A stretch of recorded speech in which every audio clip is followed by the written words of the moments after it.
Gostaria em seguida de convidar a professora Célia Maia Borges, que é professora do Departamento e do Programa de Pós-Graduação em História da Universidade Federal de Juiz de Fora, e que vai participar com a palestra intitulada A Retórica e a Persuasão nas Imagens da Paixão, as Igrejas das Ordens Terceiras Franciscanas.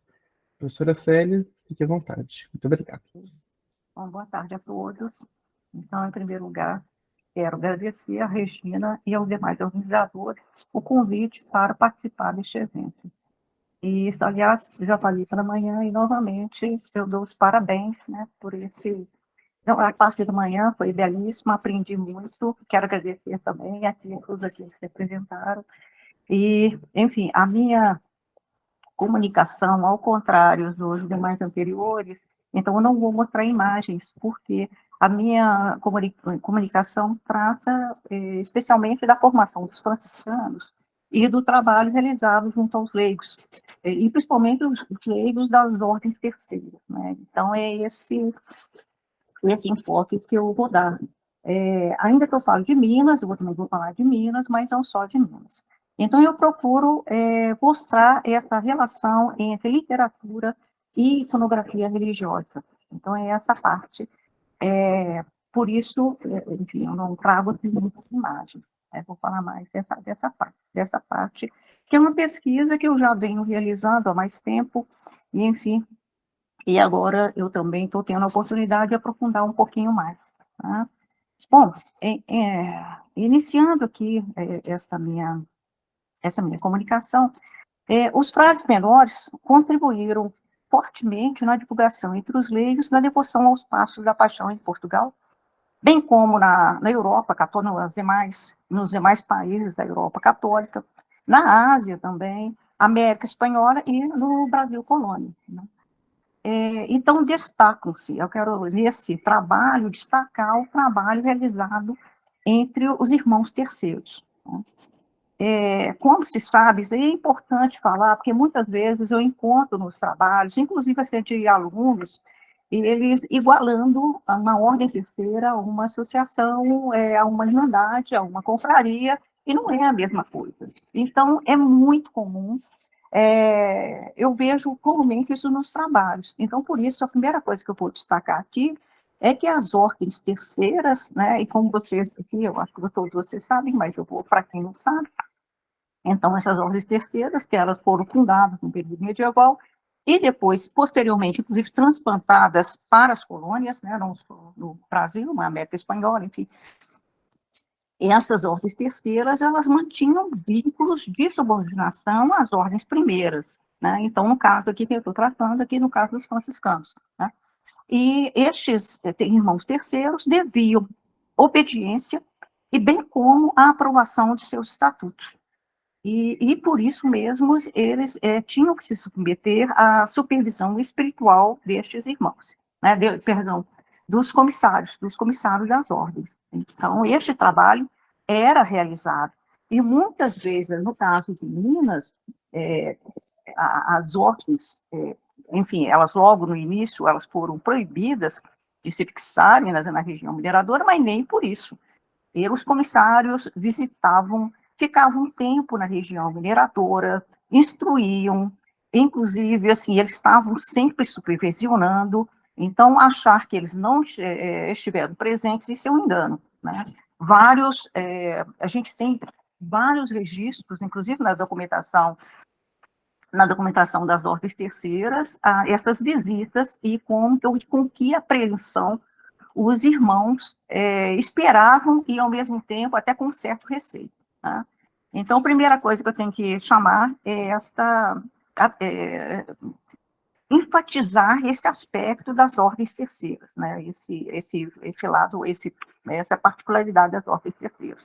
Inclusive, tinha até a casa do noviciado, né? Então, assim, essa casa do noviciado não era só uma casa, não era só o aspecto arquitetônico que estava ali. Então, existia mesmo a preparação, e para o irmão obter o certificado de irmão professo, ele tinha que passar pelo período do noviciado.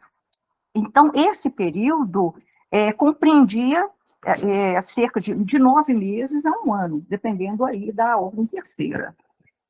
Então, esta é também uma diferença com relação às irmandades, né, entre as irmandades, confrarias, onde nós não temos esse tipo de exigência.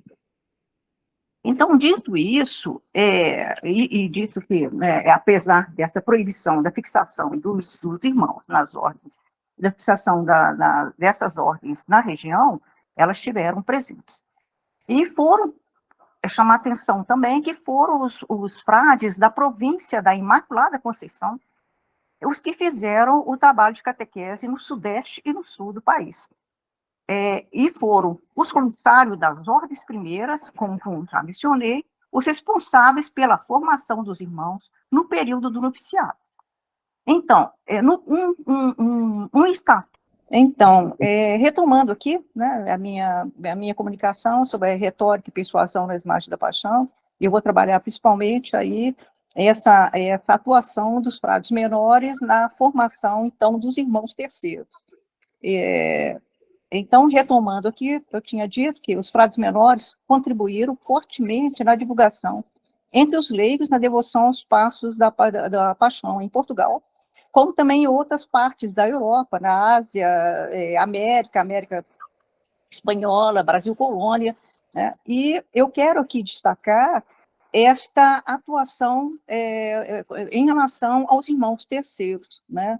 Eram os irmãos, então, eles sofreram diretamente influência dos irmãos primeiros, né, das ordens primeiras, das ordens primeiras. Então, as ordens terceiras, fundadas no período medieval, eu já tinha dito antes, mas retomando, e posteriormente transplantadas para as colônias, mantinham vínculos de subordinação às ordens primeiras, a quem deviam obediência e aprovação de seus estatutos, além de se submeterem à supervisão espiritual dos comissários. Logo, por força dessa obediência, os irmãos terceiros franciscanos recebiam instruções emanadas dos seus superiores da Ordem Primeira de São Francisco e deviam cumprir 1 ano de noviciado, que era o tempo de formação, a fim de conseguirem o título de irmão professo. Às vezes 1 ano, às vezes de 9 meses a 1 ano, era o tempo, então, de noviciado. Então, assim como em Portugal e em outras partes da América Portuguesa e Espanhola, os frades franciscanos detinham a responsabilidade pela formação e assistência espiritual aos irmãos terceiros. Em Minas, aí eu estava dizendo, apesar da proibição da fixação de ordens religiosas na região, nem por isso seus membros deixaram de realizar visitas e trabalhos regulares, a fim de controlar a vida da fraternidade e exigir práticas religiosas aos membros das ordens.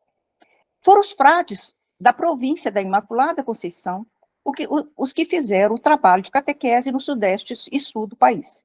E foram os comissários das ordens primeiras, como já mencionei, os responsáveis pela formação dos irmãos no período do noviciado. Um estatuto de 1710 da província da Imaculada Conceição do Brasil, publicado em Lisboa em 1717, informava como instruir os noviços para que fossem educados na vida espiritual, na santa oração e na meditação, entre aspas. E para isso, as livrarias, no caso as bibliotecas, não se descuidassem de livros de filosofia e teologia especulativa. O documento especifica que o guardião da livraria do Convento do Rio de Janeiro deveria providenciar a compra em Portugal de livros de prédica, expositores da Sagrada Escritura, clássicos de filosofia e teologia. Interessante notar que este estatuto é muito parecido com o Estatuto da Província de Santo Antônio, publicado em 1709, que regia as casas do Nordeste do país. As duas províncias preocuparam em prover as suas casas com livros de filosofia, teologia especulativa e sermões. O livro do Frei Apolinário da Conceição, Claustro Franciscano Ereto, no domínio da coroa portuguesa, esse livro foi publicado em 1740, igualmente confirma a informação sobre a formação dos franciscanos na colônia e cita o convento do Rio de Janeiro. Cito, eu vou só transcrever só um pedacinho aqui, vou só citar só um pedaço. Ocupam-se muitos dos religiosos no estudo de filosofia e sagrada teologia, de que há em muitos conventos classes públicas. mais para frente ele diz, no tempo em que foi provincial, o padre definidor geral de toda a ordem, Frei Fernando de Santo Antônio, mandou abrir 5 cursos, com tantos coristas em cada um, que o convento do Rio de Janeiro constava de 34. Importante cruzar as leituras exigidas na formação dos conventos com as ações dos frades em seu trabalho de catequese, pois a militância religiosa baseou-se na retórica e na persuasão como forma de formar o fiel. As aulas de retórica, como assinalado, integravam o currículo no interior do convento franciscano do Rio de Janeiro. Em 1776, 13 cadeiras compunham o ensino na casa conventual. Dentre as disciplinas ministradas constam a gramática, teologia dogmática, moral e exegética, filosofia e retórica. A gramática era fundamental para a prática pedagógica. Saber ler e interpretar os escritos bíblicos e bem ensinar a doutrina aos fiéis compunham o rol da ação franciscana. A formação em teórica fornecia instrumentos que fundamentavam a oratória a fim de persuadir os ouvintes. As imagens ajudavam a compor o cenário em que atuavam os religiosos em seu trabalho de catequese.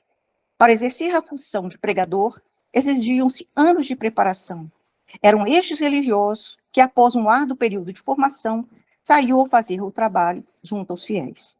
Alguns frades atuavam nas aldeias, e outros comissários tiveram como missão a formação dos irmãos nas ordens terceiras. E agora eu também fiquei sabendo, no caso das Irmandades, a Irmandade de São Benedito. Pelo protagonismo de seus membros, os frades menores assumiram um papel de destaque em sua ação apostólica em várias partes da América Portuguesa, ainda que a historiografia tenha salientado o papel quase que exclusivo à missão evangélica dos jesuítas. O trabalho de catequese, feito pelos religiosos, não só franciscanos, mas de outras ordens, resultou na multiplicação da imagética dedicada à paixão de Cristo, além de várias imagens dedicadas à Virgem e santos. Distintos artistas, detentores de qualidades técnicas diferenciadas, foram contratados pelas ordens e pelas demais associações religiosas. Certo é que registram-se vários sermões, escritos religiosos, práticas penitenciais, cultos que se articulam com as imagens e confluíram em uma corrente de espiritualidade que reforçaram o teor pedagógico do culto à paixão de Cristo. Muitos conventos franciscanos, como igualmente os carmelitas descalços e calçados na Europa e nas colônias da América Portuguesa e Espanhola, criaram capelas com representações pictóricas ou escultóricas do Calvário, flagelação, Senhor da Cana Verde e descida da cruz como espaços de meditação. Na América Espanhola, igualmente, a disseminação dessas práticas, através dos livros e da oratória dos religiosos, pode ser constatada até mesmo nos registros dos processos inquisitoriais, quando vários beatos disseram ter lido ou aprendido a meditar na Via Crucis. Dentre as várias práticas religiosas, meditar nos passos de Jesus na Via Crucis foi tema de diversos livros e compunha a formação dos religiosos, que, por sua vez, instruíam os irmãos terceiros em suas pregações. A partir de meados do século XVI e no século XVII, saíram do prelo inúmeras obras que enfocavam a meditação no sofrimento de Cristo na Via Sacra. Os franciscanos se destacaram dentre os vários livros publicados. Frei Tomás de Jesus redigiu o Trabalho de Jesus, A Paixão de Cristo é o último refúgio e saudável remédio nas penosas atribulações da vida. O culto ao Cristo sofredor é eloquente no livro do frade franciscano Frei Rodrigo de Deus, Motivos Espirituais, de 1600, que foi 6 vezes reeditado até 1723. O frade franciscano João da Madre de Deus compôs as meditações muito pias e uma douta e breve exposição dos 7 salmos penitenciais de 1616. E, igualmente, Frei Rodrigo de Deus, mais um livro, O Tratado dos Passos que Andam, e do presbítero da Ordem Terceira Franciscana, Antônio Fagundes Jacome, O Ramalhete da Mirra e Memorial do Passado do Cristo, nosso Redentor. Pode-se ainda citar o livro do frade Diogo de Porciúncula, Exercícios Práticos para visitar os sagrados passos de nosso Senhor Jesus Cristo, com mais alguns exercícios espirituais. Esse daí de 1691. E o texto do Frei Pedro de Santa Maria, que insistia que o fiel tivesse sua atenção cravada na chaga do lado direito de Cristo. E para se armar contra as dificuldades da vida, Frei Tomé de Jesus recomendava no seu trabalho de Jesus meditar no Calvário de Cristo. Ao final do século XVI, o franciscano São Pedro de Alcântara, no seu Tratado de la Oração e Meditação, explanava sobre o melhor método de preparar e meditar na Paixão de Cristo. O franciscano da Rábida, Frei Afonso de Medina, na primeira metade do século XVII, também redigiu um livro a orientar como fazer a oração mental com base na concentração na Paixão de Cristo. Para cada dia da semana, o frade apresentava instruções de como meditar. Referências para os escritores do início da Idade Moderna são as reflexões de São Boaventura em suas meditações da vida de Cristo. Frei Pedro de Santo Antônio, no século XVII, no seu Jardim Espiritual, publicado em 1632, informava que a inspiração provinha de outros livros de santos e varões espirituais, dentre os quais citava São Boaventura. A Paixão de Cristo alcançou, assim, um lugar central na vida religiosa dos católicos da Europa no início da Idade Moderna, principalmente após o Concílio de Trento, ainda que a prática remonte ao período medieval. Investir na meditação nos mistérios da cruz revelou-se eficaz na conversão dos pecadores e no aperfeiçoamento dos fiéis através do desprezo dos bens do mundo e das práticas da virtude, da humildade, resignação e obediência, nas palavras de João Francisco Marques. Que os valores pregados pelos religiosos não podiam ser seguidos por todos, o ensino das práticas oracionais aos leigos integrou a ação dos frades em sua pastoral. Em Portugal, no século XVIII, Frei Jerônimo de Belém registrou em suas crônicas que uma leiga, uma irmã terceira franciscana, Dona Leonor da Gama, todos os meses, acompanhada de alguns religiosos e outras pessoas, faziam os exercícios do Santíssimo Coração de Jesus, da Cruz da Morte e o da Via Crucis. Um livro de sermões do frade franciscano Tomás da Veiga, publicado em 1618, assinala que o autor era definidor da Terceira Ordem da Penitência de São Francisco de Lisboa. A obra, de 301 páginas, contém vários oratórios, todas dedicadas à Paixão de Cristo, principalmente para os domingos, quartas e sexta-feiras do período quaresmal.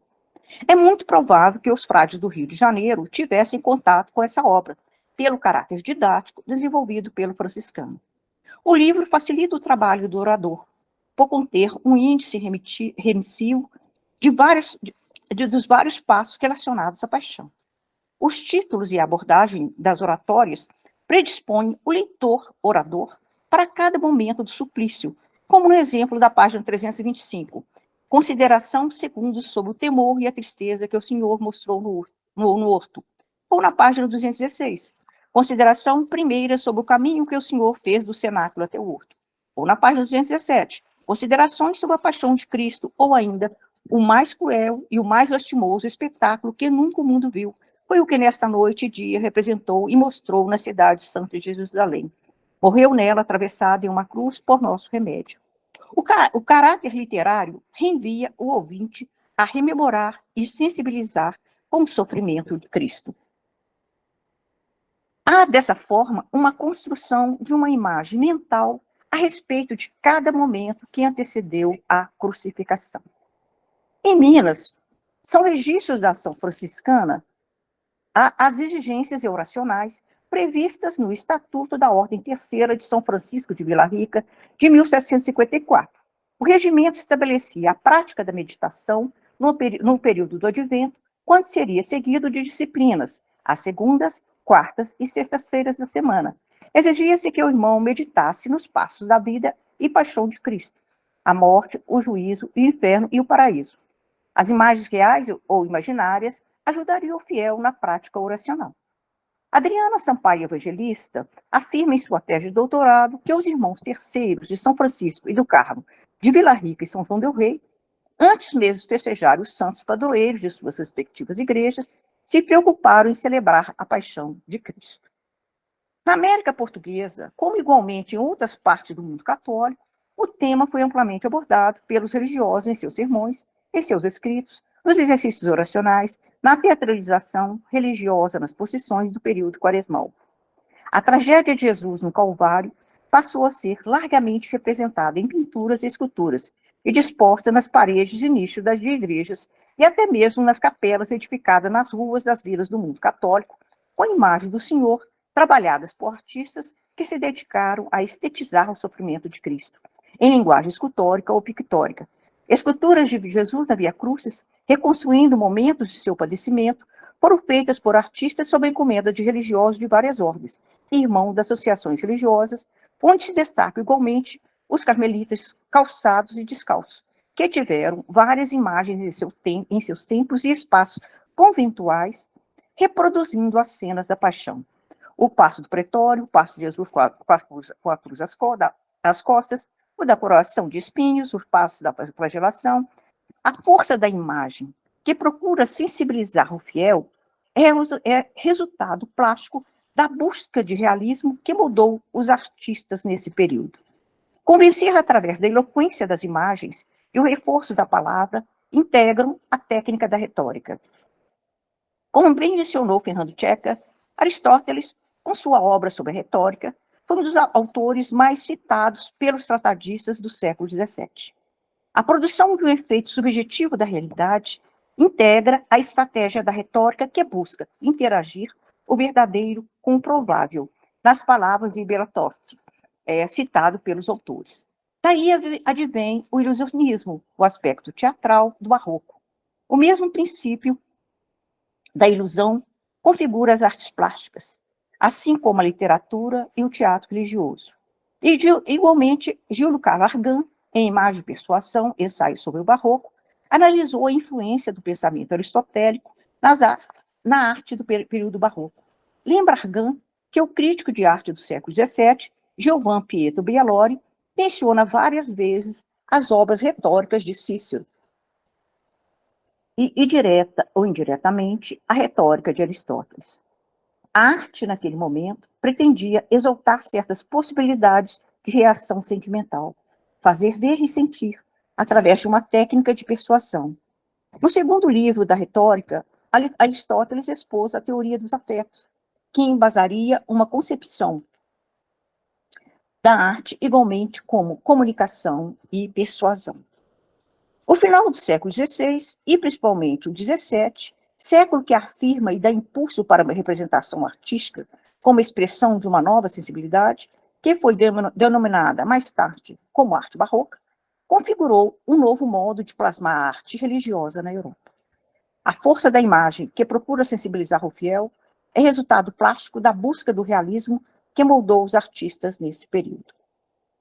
Orientada pelas reflexões dos autores e o conceito de retórica de Aristóteles, interessa aqui pensar os vários tipos de imagens disponíveis e que integravam os rituais no Brasil colonial, e, em particular, a região mineradora, objeto do presente estudo.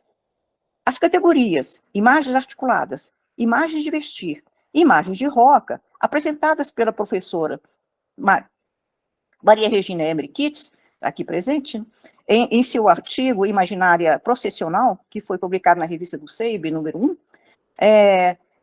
então, essas categorias são esculturas que integram peça de um teatro devocional da arte mineira do período colonial, promovendo o ilusionismo capaz de sensibilizar os fiéis. Ao possibilitar a troca de roupas e mudar os gestos, as peças ajudam a compor as cenas do teatro barroco. O sentido persuasivo encontra-se no conjunto onde as peças contam uma história dramática, seduzindo os fiéis pelas feições, cores, formas e composição no espaço, e em sua relação com os participantes.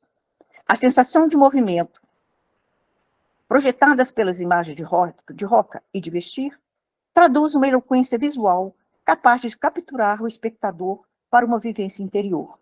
As esculturas permitem atrair o fiel, construindo uma vivência emocional, configurando uma representação dramática, um discurso articulado sobre um momento religioso. A meu ver, essas imagens constituem peças fundamentais no teatro da fé, como apontou Maria Regina Emery Kitts. As imagens de roca e as imagens de vestir foram muito divulgadas no Brasil, como afirma Maria Helena Flexel. Segundo esta autora, as imagens de vestir e de roca remontam ao período medieval, quando a igreja tomou emprestado o uso de bonecos, vestidos de acordo com a cena que iriam representar na dramatização da vida dos santos. O teatro montado permitia provocar a ilusão, aliando a visão e a audição e impactar o espectador. Para averiguar a força das representações plásticas e da interiorização da devoção, faz-se necessário buscar para além das normas e dos ritos públicos. Por isso, o testemunho da posse de livros e de imagens em mãos dos irmãos terceiros nos induz a mensurar a religiosidade de fato vivenciada pelos irmãos. Adriana Sampaio, evangelista, em um árduo trabalho de pesquisa nos testamentos dos irmãos e inventário de seus bens, buscou computar os livros dos membros das ordens terceiras de São Francisco, bem como pesquisou entre os integrantes do Carmo de São João del Rei e Vila Rica. Dentre uma série de obras, a autora encontrou o livro Imitação de Cristo, arrolados entre os bens de 2 irmãos franciscanos, o livrinho da Hora do Senhor, o livrinho da Oração Mental, Palestra da Penitência de um irmão franciscano, um no inventário da Ordem Terceira de São Francisco e na Ordem Terceira do Carmo. Mística Cidade de Deus, entre os pertences de 2 irmãos terceiros franciscanos e um carmelita. Desengano de pecadores, entre o irmão de São Francisco. Exercícios espirituais de Frei Manuel Barbosa, de um membro da Ordem Terceira franciscana e outro de um irmão carmelita. Vários sermões do padre mestre Frei Antônio de Santana, sermões do Frei Antônio das Chagas, sermões do Frei Antônio de Santo Cristo, sermões do Frei Bartolomeu, sermões do Frei Pedro da Conceição, meditações e meditações espirituais, aqui sem indicar a autoria, dentre vários outros livros. É provável que os irmãos tivessem contato com as obras no período da formação do noviciado. Como já mencionei, os irmãos terceiros tinham que se preparar durante um ano antes de receberem a profissão de membros da Ordem Terceira. Interessante encontrar os sermões de Frei Antônio das Chagas, entre os pertences de um irmão franciscano. O autor franciscano de Varatoso era conhecido pelas suas homilias, que atraiu multidões nas vilas portuguesas por onde palmilhava, e em suas correspondências para várias orientandas suas, sempre aconselhar a meditar na via sacra. É provável que os comissários e pregadores se apoiassem nessa literatura para embasar os seus sermões e as suas práticas. O livro Meditações, em posse de um dos irmãos, provavelmente o do padre Luiz de la Ponte, que tem o 2º tomo, todo ele dedicado às meditações sobre o mistério da paixão de Cristo, integrava o rol dos bens de um irmão franciscano. O padre Luiz de la Ponte foi um dos grandes autores católicos pós-Trento, que influenciou outros teólogos do período moderno. O livro Imitação de Cristo, ou Contempus Mundi, atribuído a Tomás de Kempis, destaca a necessidade do cultivo da interioridade e da comunhão com a vida do Senhor. O livro, como já assinalei, encontra-se enrolado no testamento de 2 irmãos franciscanos. O autor apresenta Jesus a instruir a seus discípulos e a refletir sobre suas vidas. No capítulo 12, intitulado A Estrada Real de Santa Cruz, orienta: negue-se a si mesmo, tome a sua cruz e siga Jesus. À guisa de conclusão, podemos constatar que a interação entre literatura e arte sacra proporcionou aos religiosos das ordens recursos que serviram aos seus propósitos catequéticos de envolver os fiéis de forma a sensibilizar e a solidarizarem-se com o sofrimento de Cristo.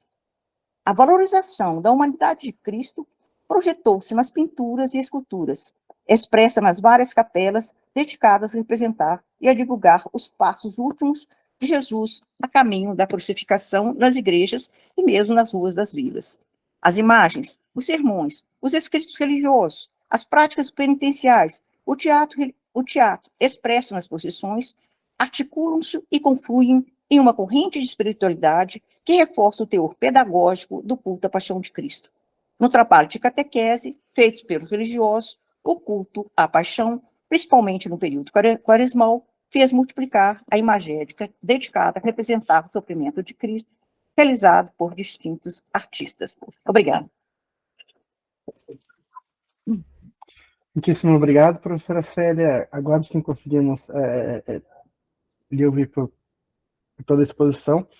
É interessantíssima essa sua abordagem, esse seu método de levar em consideração as leituras que eram feitas e como isso dialoga com as imagens. É é belíssimo e nos coloca, do ponto de vista até metodológico, novos desafios, que é dar conta de levantamentos de imagens, mas também ir atrás dessas leituras, ir atrás de catálogos, ir atrás de elencos, né, de livros de posse, de doação desses materiais, que pode nos revelar esses fios que conectam essas práticas monumentalizadas das ruas, as práticas individuais de devoção e de leitura, até que para um terceiro momento de ir atrás desses livros materiais para ver, inclusive, como eram consumidos, se eles eram anotados, se eram glossados de alguma forma, se, enfim, como essas lógicas se entrecruzavam, né?